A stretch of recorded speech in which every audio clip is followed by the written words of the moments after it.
Have you ever caught yourself thinking a harmful or unkind thought and felt instantly ashamed? Have you ever wondered if your thoughts, each and every one, could be something more than random chatter or dangerous distractions? Welcome back to the channel. I'm honored you're here with me again today. We're about to dive into one of the most subtle and powerful realizations in the entire landscape of spiritual development, the idea that the mind itself is Buddha. What does that mean? That every thought, when seen clearly and held with awareness, becomes not an obstacle to awakening, but the very form of awakening itself. I want to share two foundational insights with you today.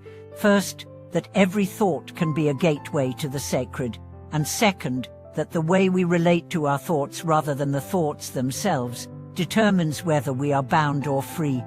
From a young age, many of us are taught that good thoughts should be encouraged and bad thoughts should be suppressed. We try to replace negative thinking with positive affirmations. We push away fear, anger, lust, and confusion. But in this dualistic fight with the mind, something precious is lost: the opportunity to truly see what thoughts are, not just their content, but their nature. In the Vajra and Zen traditions, there's a radical teaching that every thought is already enlightened if we meet it with pure awareness, that the mind itself, ungraspable, spacious, radiant, is not separate from Buddha nature. This doesn't mean every thought is wise or skillful. Rather, it means that no thought, no matter how dark, is outside the field of awakening. Let's go deeper. A woman sits in meditation. Suddenly, a wave of jealousy arises. Her mind says, "How dare she succeed while I struggle?" In a typical spiritual framework, this is seen as ego, as something to overcome. But if she pauses not to indulge the jealousy, nor to suppress it but to simply witness it, something shifts. She sees it for what it is, a ripple in awareness, a conditioned habit, not her true self. And in that moment of seeing, jealousy becomes the teacher. It points her toward her insecurities. It reveals the places still aching for healing, and most of all, it dissolves the illusion that she is her thoughts. She realizes, thoughts arise, thoughts pass. I am the space they arise in. That recognition is the beginning of freedom.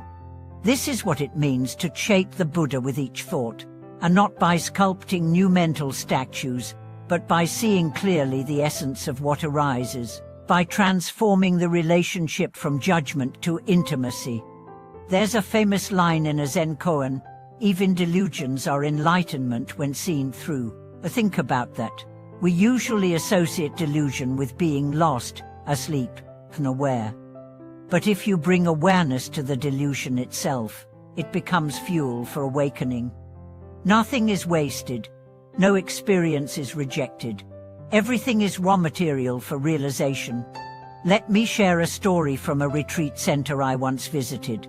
A man was deeply troubled by recurring angry thoughts during meditation. He tried every technique: mantras, breath counting, visualization, but nothing stopped them. Finally, a teacher told him, instead of pushing the anger away, ask it what it wants. But so the next time it came, the man asked, "What do you need?" And he heard the answer inside: "I want to be seen," not indulged, or acted upon, just seen. From that point on, the anger softened. It didn't vanish, but it transformed. It lost its edge. It became a messenger, not a tyrant. This is the sacred alchemy of thought. When you stop identifying with thoughts, they stop controlling you. When you stop fearing thoughts, they stop haunting you. When you stop labeling them as good or bad, you start learning from them. And something even more profound happens.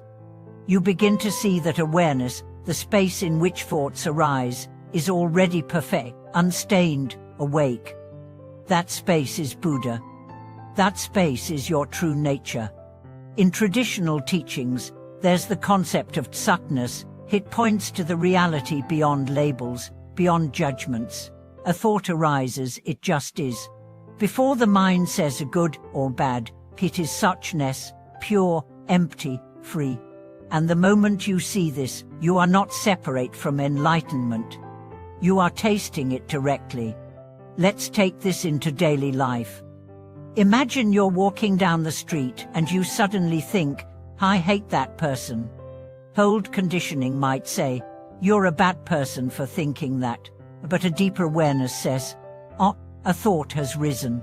It is not me. It is not mine. It's just weather. You acknowledge it. You feel the emotion in the body. You trace its root, and you let it pass like a cloud across the sky. In doing so, you practice what Dzogchen teachers call in-on meditation, a state where awareness is naturally resting in itself, not doing anything special, simply being. This is the highest form of practice, to live your life as the path, to let every moment, every thought, every breath become a doorway to the sacred. You don't need to escape your mind.